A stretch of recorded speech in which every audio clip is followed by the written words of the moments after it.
صلو علی الحبیب صلی اللہ تعالی علی محمد۔ یاد رہے مدنی چینل پر ٹیلی کاسٹ کیے جانے والے سلسلے مختلف مواقع کے مناظر اور آواز کی مکسنگ کے ساتھ پیش کیے جاتے ہیں۔ صلو علی الحبیب صلی اللہ تعالی علی محمد۔ نیت المؤمن خیر من عملہ، مسلمان کی نیت اس کے عمل سے بہتر ہے۔ اللہ عز و جل کی رضا پانے اور ثواب کمانے کی غرض سے سلسلہ دیکھنے سے پہلے اچھی اچھی نیتیں فرما لیجئے۔ اللہ کی رضا کی خاطر علم دین حاصل کروں گا، سیکھ کر دوسروں تک نیکی کی دعوت پہنچاؤں گا، خاص خاص باتیں لکھوں گا، اول تا آخر دیکھوں گا۔ صلو علی الحبیب صلی اللہ تعالی علی محمد۔ میں مبلغ بنوں سنتوں کا، خوب چرچا کروں سنتوں کا، ہو کرم بہر خاں کے مدینہ۔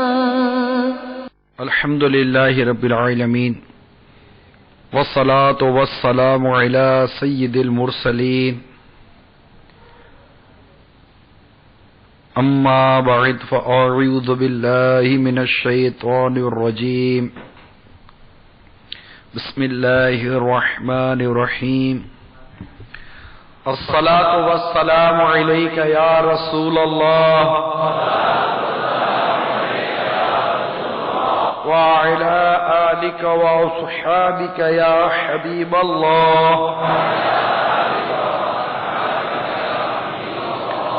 الصلاة والسلام عليك يا نبي الله، وعلى آلك وصحابك يا نور الله،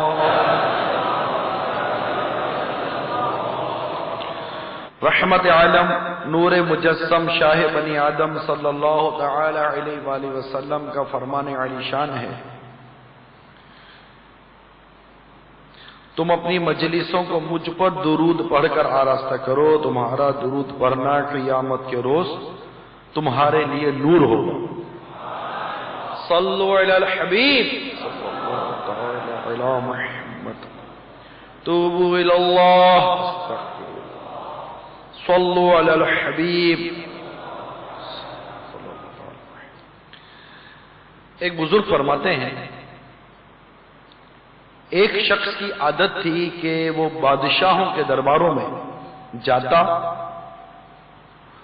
اور ان کے سامنے اچھی اچھی باتیں کرتا،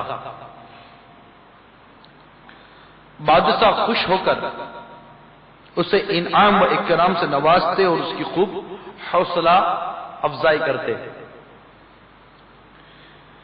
ایک مرتبہ وہ ایک بادشاہ کے دربار میں گیا اور اسے اجازت چاہی کہ میں کچھ باتیں عرض کرنا چاہتا ہوں۔ بادشاہ نے اجازت دی اور اسے اپنے سامنے کرسی پر بٹھایا اور کہا، اب جو کہنا چاہتے ہو کہو۔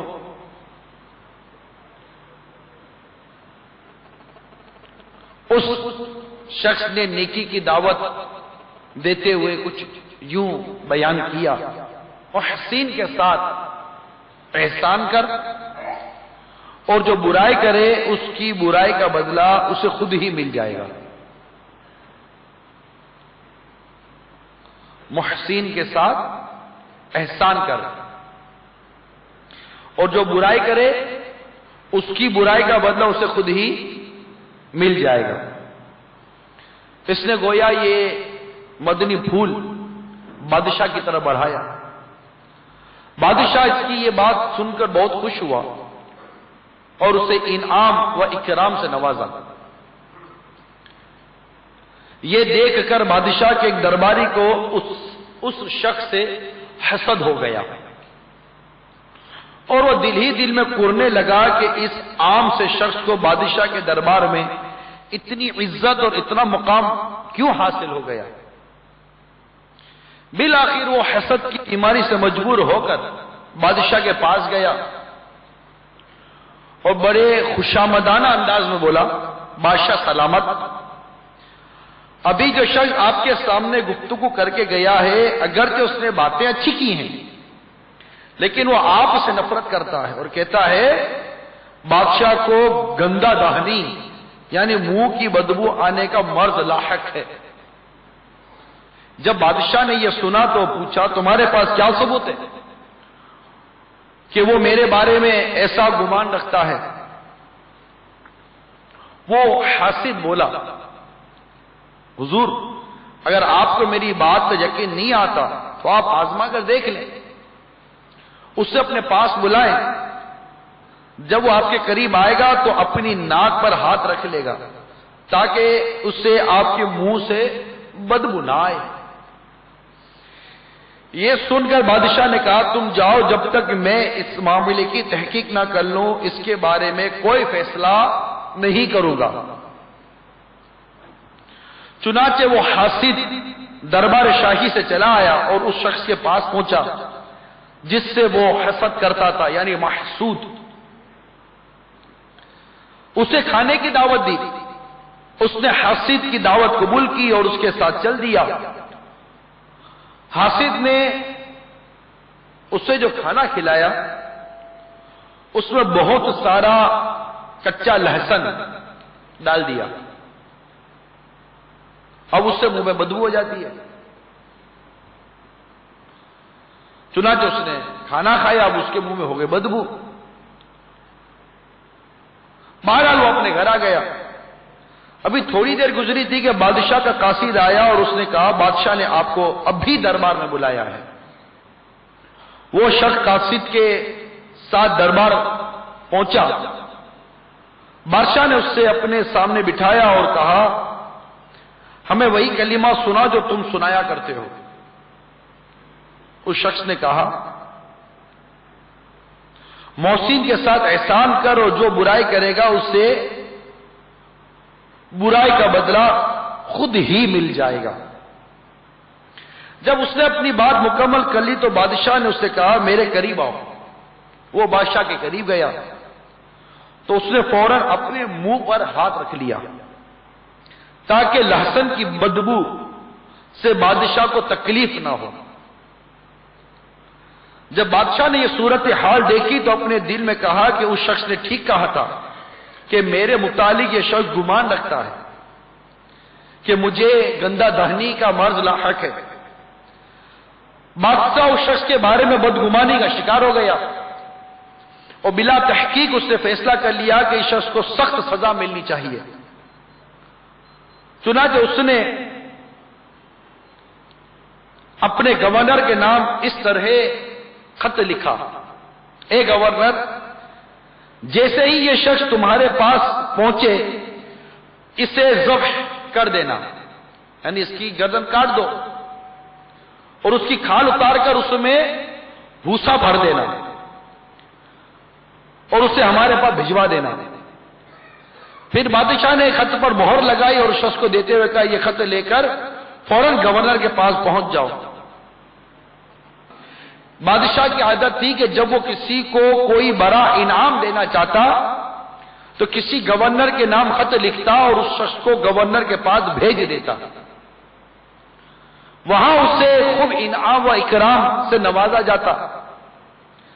کبھی بھی بادشاہ نے سزا کے لیے کسی کو خط نہ لکھا تھا۔ آج پہلی مرتبہ بادشاہ نے کسی کو سزا دینے کے لیے گورنر کے نام خط لکھا، ورنہ اس بادشاہ کے بارے میں مشہور تھا کہ جب کسی کو انعام دیتا تو اسے گورنر کے پاس بھیجتا۔ بہرحال یہ شخص خط لے کر دربار شاہی سے نکلا۔ اس بیچارے کو کیا معلوم تھا کہ اس خط میں میری موت کا حکم ہے۔ یہ شخص خط لے کر گورنر کے پاس جا رہا تھا کہ راستے میں اس کی ملاقات اسی حاسد سے ہو گئی۔ اس سے پوچھا بھائی کہاں کا ارادہ ہے؟ اس نے کہا میں نے بادشاہ کو اپنا کلام سنایا، اس نے مجھے ایک خط مہر لگا کر دیا اور کہا فلاں گورنر کے پاس یہ خط لے جاؤ۔ میں اسی گورنر کے پاس خط لے کر جا رہا ہوں۔ حاسد کہنے لگا بھائی تو یہ خط مجھے دے دے، میں ہی اس سے گورنر تک پہنچا دوں گا۔ چنانچہ اس شریف آدمی نے خط حاسد کے حوالے کر دیا وہ حاسد خط لے کر خوشی خوشی گورنر کے دربار چل دیا. وہ یہ سوچ کر بہت خوش ہو رہا تھا کہ اس خط میں بادشاہ نے گورنر کے نام پیغام لکھا ہوگا کہ جو شخص یہ خط لے کر آئے اسے انعام و اکرام سے نوازا جائے. میری قسمت کتنی اچھی ہے، میں نے اس شخص کو جھانسا دے کر یہ خط لے لیا، اب میں مالا مال ہو جاؤں گا. وہ حاسد انہی سوچوں میں مگن بڑی خوشی کے عالم میں جھومتا جھومتا گورنر کے دربار کی جانب جا رہا تھا. اسے کیا معلوم تھا کہ وہ موت کے منہ میں جا رہا ہے، وہ جاتے ہی اسے قتل کر دیا جائے گا. بہرحال وہ گورنر کے پاس پہنچا اور بڑے مؤدبانہ انداز میں بادشاہ کا خط گورنر کو دیا. گورنر نے جیسے ہی خط پڑھا تو پوچھا، اے شخص کیا تجھے معلوم ہے کہ اس خط میں بادشاہ نے کیا لکھا ہے؟ اس نے کہا بادشاہ سلامت نے یہی لکھا ہوگا کہ مجھے انعام و اکرام سے نوازا جائے اور میری حاجات کو پورا کیا جائے. گورنر نے کہا اے نادان شخص، بادشاہ نے اس خط میں مجھے حکم دیا ہے جیسے ہی یہ شخص خط لے کر پہنچے اسے ذبح کر دینا اور اس کی کھال اتار کر اس کو بھوسا بھر دینا، پھر اس کی لاش میرے پاس بھجوا دینا. یہ سن کر اس حاسد کے تو ہوش اڑ گئے اور وہ کہنے لگا خدا عز و جل کی قسم یہ خط میرے بارے میں نہیں لکھا گیا بلکہ یہ تو فلاں شخص کے متعلق ہے. بے شک آپ بادشاہ کے پاس کسی قاصد کو بھیج کر معلوم کر لیں. گورنر نے اس کی یہ بات سنی تو کہنے لگا ہمیں کوئی حاجت نہیں ہے کہ ہم بادشاہ سے اس معاملے میں تصدیق کریں. بادشاہ کی مہر اس خط پر موجود ہے، لہذا میں بادشاہ کے حکم پر عمل کرنا ہوگا. اتنا کہنے کے بعد اس نے جلدات کو حکم دیا، اس حاسد شخص کو ذبح کر کے اس کی کھال اتار کر اس کو بھوسا بھر دیا گیا. پھر اس کی لاش کو بادشاہ کے دربار میں بھجوا دیا گیا. وہ شخص جس سے حسد کیا گیا تھا، وہ شریف انسان جو محسود بنا، حسب معمول بادشاہ کے دربار میں پہنچا. بادشاہ کے سامنے کھڑا ہو کر وہی الفاظ ہو رہا ہے، محسن کے ساتھ احسان کر اور جو برائی کرے گا اسے عن قریب اس کی برائی کا صلہ مل جائے گا. جب بادشاہ نے اس شخص کو صحیح و سالم دیکھا تو اس سے پوچھا میں نے تجھے جو خط دیا تھا اس کا کیا ہوا؟ اس نے جواب دیا میں آپ کا خط لے کر گورنر کے پاس جا رہا تھا کہ مجھے راستے میں فلاں شخص ملا، اس نے مجھ سے کہا یہ خط مجھے دے دو، چنانچہ میں نے اسے خط دے دیا اور وہ خط لے کر گورنر کے پاس چلا گیا. بادشاہ نے کہا اس شخص نے مجھے تمہارے بارے میں بتایا تھا کہ تم میرے متعلق یہ گمان رکھتے ہو کہ میرے منہ سے بدبو آتی ہے، کیا یہ واقعی ایسا ہے؟ اس شخص نے کہا بادشاہ سلامت میں نے کبھی بھی آپ کے بارے میں ایسا نہیں سوچا. تو بادشاہ نے پوچھا جب میں نے تجھے اپنے قریب بلایا تو تو نے اپنے منہ پر ہاتھ کیوں رکھ لیا تھا؟ اس شخص نے جواب دیا بادشاہ سلامت آپ کے دربار میں آنے سے کچھ دیر قبل اس شخص نے میری دعوت کی تھی اور کھانے میں مجھے بہت زیادہ لہسن کھلایا تھا جس کی وجہ سے میرا منہ بدبودار ہو گیا. جب آپ نے مجھے اپنے قریب بلایا تو میں نے یہ بات گوارا نہ کی کہ میرے منہ کی بدبو سے بادشاہ سلامت کو تکلیف پہنچے، اسی لیے میں نے اپنا ہاتھ اپنے منہ پر رکھ لیا تھا. جب بادشاہ نے یہ سنا تو کہا اے خوش نصیب شخص تو نے بالکل ٹھیک کہا، تیری بات بالکل سچی ہے. جو شخص کسی کے ساتھ برائی کرتا ہے اسے عین قریب اس کی برائی کا بدلہ مل جائے گا. اس شخص نے تیرے ساتھ برائی کا ارادہ کیا اور تجھے سزا دلوانی چاہیے لیکن اسے اپنی برائی کا صلہ خود ہی مل گیا. سچ ہے کہ جو کسی کے لیے گڑھا کھودتا ہے وہ خود ہی اس میں جا گرتا ہے. اے نیک شخص میرے سامنے بیٹھ اور اپنی اس بات کو دہرا. چنانچہ وہ شخص بادشاہ کے سامنے بیٹھا اور کہنے لگا محسن کے ساتھ احسان کر اور برائی کرنے والے کو عین قریب اس کی برائی کی سزا خود ہی مل جائے گی. سچ ہے کہ برے کام کا انجام برا ہے میٹھے میٹھے اسلامی بھائیوں، آج 12ویں شب ہے جمادی الاولیٰ کی 1429 ہجری، باب المدینہ کے علاقے گلستان جوہر میں واقع دعوت اسلامی کا جامعۃ المدینہ اور اس سے متصل مسجد عثمان غنی رضی اللہ تعالی عنہ میں اجتماع میں ہم شریک ہیں۔ ہم نے آج ایک ایسی عبرت والی حکایت سماعت کی ہے کہ اس پر غور کرنے کی بہت حاجت ہے۔ اس میں 3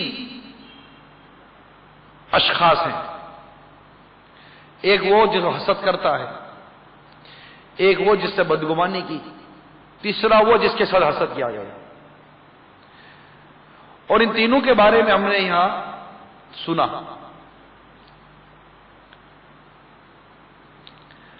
حسد اور بدگمانی یہ دونوں حرام اور جہنم میں لے جانے والے کام ہیں۔ فی زمانہ ہم سوچتے ہیں کہ گناہ آنکھ سے ہوتے ہیں، کان سے ہوتے ہیں، ہاتھ سے ہوتے ہیں، پاؤں سے ہوتے ہیں، زبان سے ہوتے ہیں۔ یقیناً ان سے گناہ سرزد ہوتے ہیں، اور یہ سب پر واضح بھی ہے کہ ان اعضاء سے گناہ ہوتے ہیں، مگر اس طرف عموماً ہماری توجہ نہیں ہوتی۔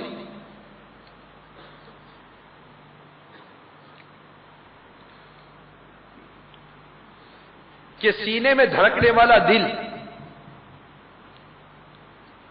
یہ بھی ہمارے نامہ اعمال میں نیکیوں اور گناہوں کے اضافے میں ان کے ساتھ برابر کا شریک ہے۔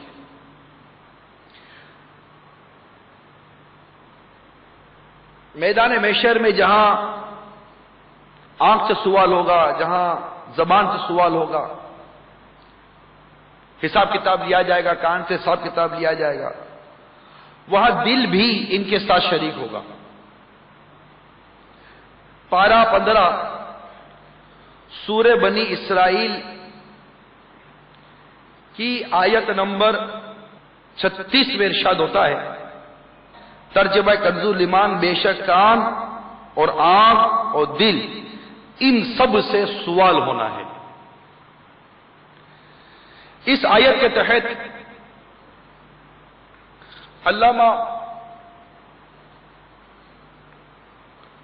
محمد بن احمد انصاری قرطبی علیہ رحمت اللہ الکبی تفسیر قرطبی میں لکھتے ہیں، یعنی ان میں سے ہر ایک سے اس کے استعمال کے بارے میں سوال ہوگا۔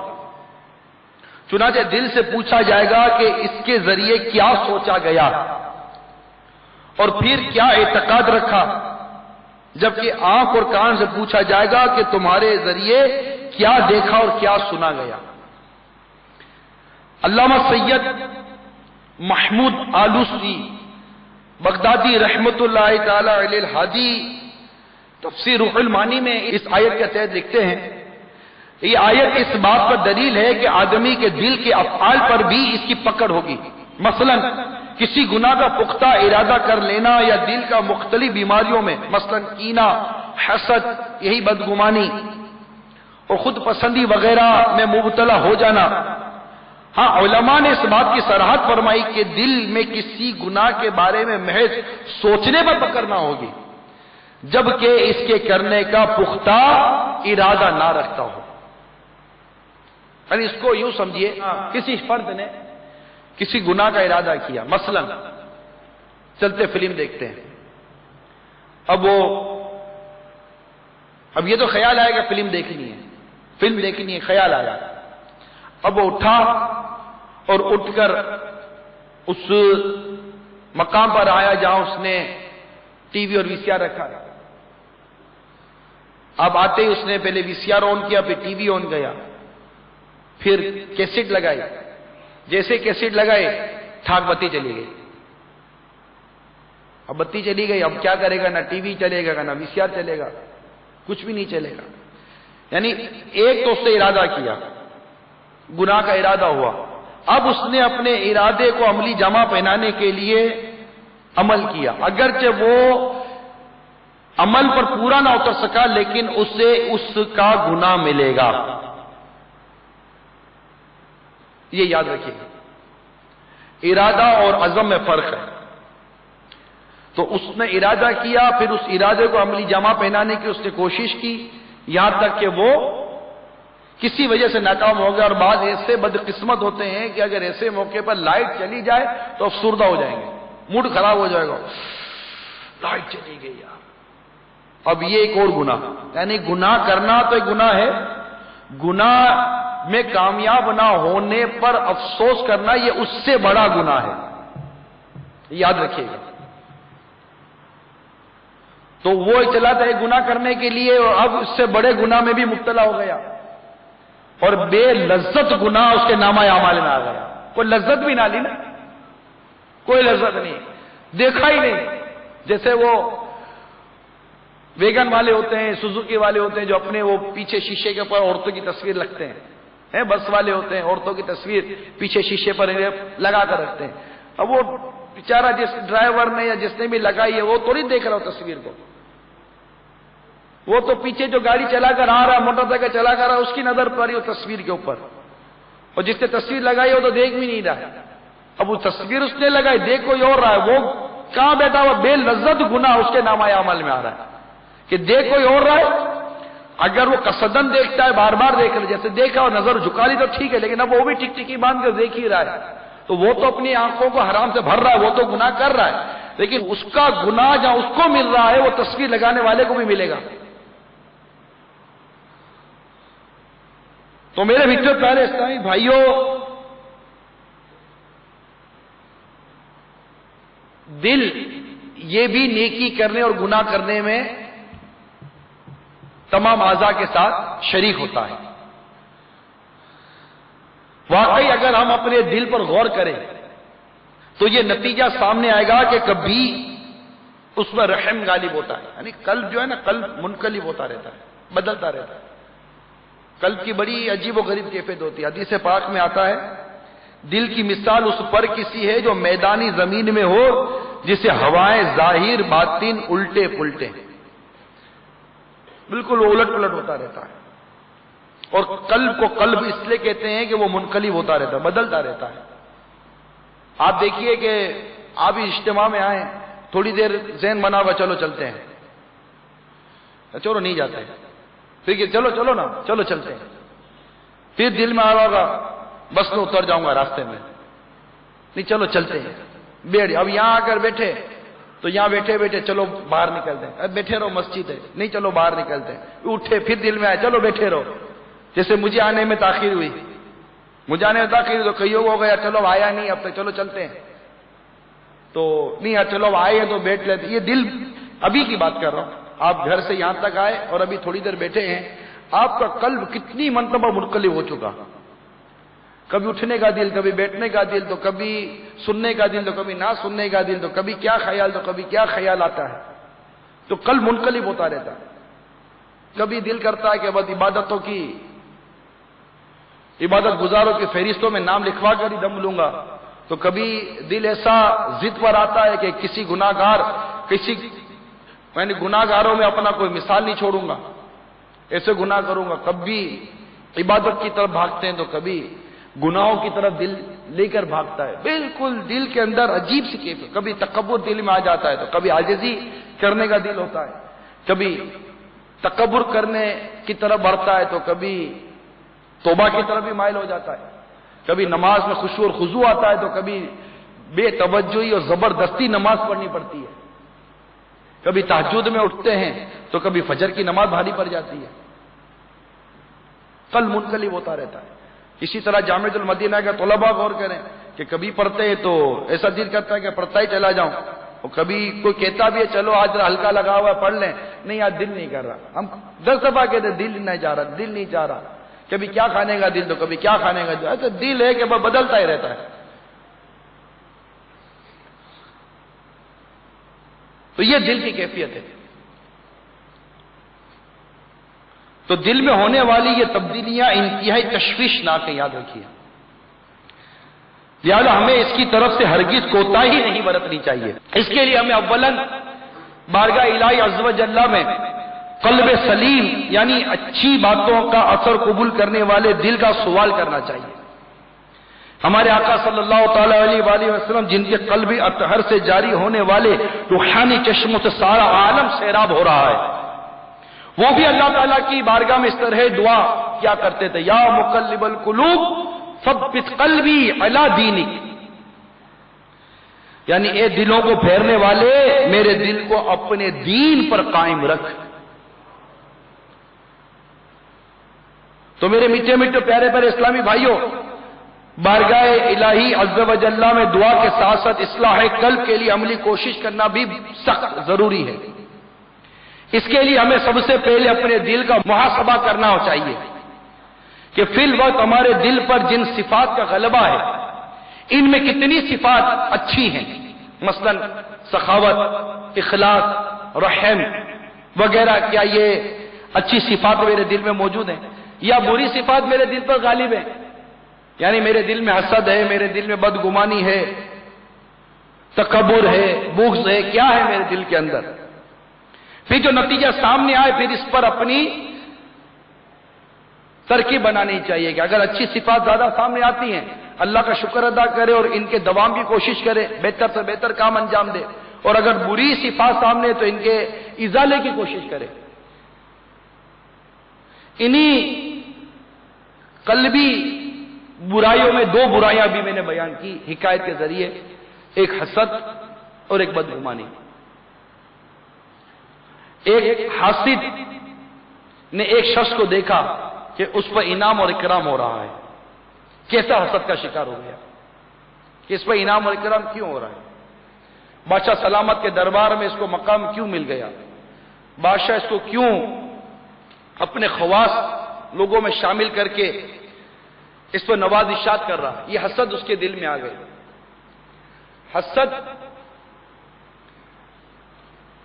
کی تعریف امام غزالی علیہ رحمہ احیاء العلوم میں کچھ یوں کرتے ہیں، اس نعمت کو ناپسند اور اس کے زوال کو پسند کرو، اس حالت کو حسد کہتے ہیں۔ یعنی جسے جو نعمت ملی ہے اس کی نعمت کو ناپسند کرنا اور اس کے زوال کو پسند کرنا، اسے کیا کہتے ہیں؟ مثال کے طور پر ایک شخص کے پاس آواز بہت اچھی ہے، نعتیں اچھی پڑھتا ہے، تو یہ یاد رکھیے گا کہ ہر ذی نعمت حسد کیا جاتا ہے، کل ذی نعمت محسود، ہر ذی نعمت حسد کیا جاتا ہے، جس کو نعمت ملی اس کا حاسد پیدا ہوتا ہے۔ اب جس کے بعد آواز اچھی ہے اس کے بھی حاسد ہوتے ہیں۔ اب اگر یہ تمنا کرتا ہے کوئی سننے والا کہ اس کی آواز کتنی اچھی ہے، کتنی اچھی نعتیں پڑھتا ہے، تو اب یہ تمنا کرے کہ کاش ایسی آواز مجھے بھی مل جائے۔ یہ حسد نہیں ہے، یہ اس نے رشک کیا کہ اس کی آواز میں اللہ تعالیٰ برکت دے اور ایسی آواز اللہ مجھے بھی عطا کر دے۔ اب اگر یہ تمنا کرتا ہے اس کا گلا بیٹھ جائے، اس کا گلا بیٹھ جائے اور بس ختم، اس کی آواز ہی ختم ہو جائے، اب یہ اسے حسد کر رہا ہے۔ یہ حسد ہمارے معاشرے کے رگو پے میں داخل ہے۔ ہمارا معاشرہ اس حسد کی برائیوں میں زبردست اس کا ابتلا ہے۔ لہذا اس حسد کے بارے میں سمجھنا اور اس حسد کا علاج کرنا یہ انتہائی ضروری ہے۔ آپ نے دیکھا کہ وہ شخص جس نے اس بادشاہ کے مقرب کے ساتھ حسد کیا، اس کا نتیجہ کیا نکلا؟ مر گیا، اس کا حسد اسے لے کر ڈوب گیا۔ تو یہ تو محسود کے لیے تھا کہ اگر اس کو پتا ہے کہ میرے ساتھ کوئی برائی کر رہا ہے تو وہ اس کی برائی کا بدلہ لینے کے لیے نہ چلے، اس کو اس کی برائی کے سپرد کر دے۔ احسان کر، محسن کے ساتھ احسان کر اور برائی کرنے والے کو برائی کے سپرد کر دے کہ اس کی برائی خود اسے کافی ہے۔ اس حاسد کا انجام یہ ہوا کہ وہ خود اپنے حسد کا شکار ہو کر موت کے گھاٹ اتر گیا، اور وہ شخص جو محسود تھا اس کے صبر اور اس کی نیکی اور اس کا بردباری، آخر اسے بادشاہ کا قرب مزید اس کو عطا ہو گیا۔ اس نے اس کے ساتھ برائی نہیں کی. آپ دیکھیے سوری کیا میں اس کو بددعا بھی نہیں دی, لیکن اس کا ایک پرنسپل تھا, بڑا زبردست پرنسپل تھا کہ احسان محسن کے ساتھ احسان کر اور برائی کرنے والے کو اس کی برائی کے سپرد کر دے, اس کی برائی اسے کافی ہے, وہ خود اپنی برائی کی زد میں آ جائے. اور یہ دیکھا جاتا ہے, اور یہ مشہور کہاوت ہے کہ جو کسی کے لیے گڑھا کھودتا ہے خود ہی اس میں جا کر گرتا ہے. مشہور ہے. کبھی کسی کے لیے برائی نہیں کرنی چاہیے, برائی سوچنا نہیں چاہیے. ہر ایک کو ہر ایک کے ساتھ اچھا برتاؤ کرنا چاہیے. ہمارے آقا صلی اللہ تعالی علیہ وآلہ وسلم ارشاد فرماتے ہیں اپنے مسلمان بھائی کی برائی نہ چاہو ورنہ اللہ تعالیٰ اس سے بچا لے گا اور تمہیں اس میں مبتلا کر دے گا. اب بتائیے, ہم کوشش کرتے ہیں کہ کسی کو کوئی سے اچھائی ملے, کوئی نام ہو گیا, اس کا نام کیوں مشہور ہو گیا, یہ بیان اچھا کرتا ہے, بیان کیوں اچھا کرتا ہے, اس کو منصب ملا, اس کو منصب کیوں مل گیا, اس کو شہرت ملی, اس کو شہرت کیوں ملی, اس کو دولت کیوں مل گئی, کل کرایہ گھر میں رہتا تھا آج اس نے اونرشپ کا مکان کیوں لے لیا, کل موٹر سائیکل پر گھومتا تھا آج اس کی کار کیسے آ گئی. تو بھائی وہ کار والا کیا آپ کے کہنے پر بیکار ہو جائے گا؟ وہ نہیں بیکار ہوگا, وہ کار والے رہے گا. کچھ نہیں ہوگا آپ کی ان تمام چیزوں سے. اس کے گھر میں اے سی کیوں لگ گیا جناب, اس کے گھر میں پنکھا کیوں لگ گیا, اس کے گھر میں لائٹیں کیوں لگ گئی, اس نے اپنے گھر کو ایسا کیوں بنا لیا, اس نے یوں کر لیا, اس کا کاروبار کیوں چمک گیا, اس کو آرڈر کیوں زیادہ ملتا ہے, مجھے آرڈر کیوں کم ملتا ہے, اس کی سپلائی کیوں زیادہ ہے, میری سپلائی کیوں کم ہے. خواہ کسی کے بارے میں پیچھے پڑتے رہتے یہاں تک کہ ہونا کچھ بھی نہیں ہے, ہونا کچھ بھی نہیں. اس کے حصے میں جو ہونا ہے وہ ہونا ہے, اور جو ہمارے حصے میں نہیں ہونا وہ نہیں ہونا. حضرت سیدنا زکریا علیہ نبینا علیہ الصلوۃ والسلام نے ارشاد فرمایا, اللہ تعالیٰ ارشاد فرماتا ہے حاسد, اللہ ارشاد فرماتا ہے حاسد میری نعمت کا دشمن ہے, میرے فیصلے سے ناراض ہوتا ہے, اور میں نے اپنے بندوں کے درمیان جو تقسیم رکھی ہے وہ اس تقسیم پر راضی نہیں ہوتا. نبی رحمت شفیع امت صلی اللہ تعالی علیہ وسلم نے ارشاد فرمایا کہ مجھے اپنی امت پر سب سے زیادہ اس بات کا ڈر ہے کہ ان میں مال زیادہ ہو جائے گا اور پھر وہ ایک دوسرے سے حسد کریں گے اور ایک دوسرے کو قتل کریں گے. بتائیے کیسا یہ فرمان آج ہمارے سامنے ہے, اس کے نظارے ہمارے سامنے, کس طرح حسد کے نام پر قتل کیے جاتے ہیں. دنیا کا سب سے پہلا قتل حسد کے اوپر ہوا, سب سے پہلا قتل حسد کی بنیاد پر ہوا جب قابل نے حابل کو قتل کیا. اس کو جس لڑکی سے شادی کرنی تھی وہ لڑکی تھی حابل کے حصے میں رضی اللہ تعالی عنہ, اور اس کے حصے میں جو لڑکی تھی وہ اس کو سمجھ میں نہیں آ رہی تھی, اس کو پسند نہیں تھی. اب اس کو یہ حسد ہو گئی کہ یہ اس کو نہیں ملے مجھے ملے. اس نے اس حسد میں اپنے بھائی حابل کا قتل کر دیا. عموماً اس بات میں شبہ ہوتا ہے کہ قتل کس نے کیا, حابل نے قابل نے. تو یہ یاد رکھیے گا کہ قتل قاف سے ہے نا, تو جس نے قتل کیا اس کا نام بھی قاف سے آتا ہے, قابل. ٹھیک ہے, یاد رہے گا. تو یہ عموماً ایک تشویش ہوتی ہے کہ حابل نے قتل کیا, قابل نے قتل کیا. تو جس نے قتل کیا تو قتل قاف سے آتا ہے, تو جس نے قتل کیا اس کا نام بھی قاف سے آتا ہے, قابل. تو قابل نے قتل کیا کسے, حابل کو. اسی طرح شیطان نے حسد کیا, حضرت آدم علیہ السلام سے وہ حسد کا شکار ہوا. تو اللہ تعالیٰ ہمیں حسد سے محفوظ فرمائے. میں مبلغ بنوں سنتوں کا خوب چرچا کروں سنتوں کا, ہو کرم بہر خاں کے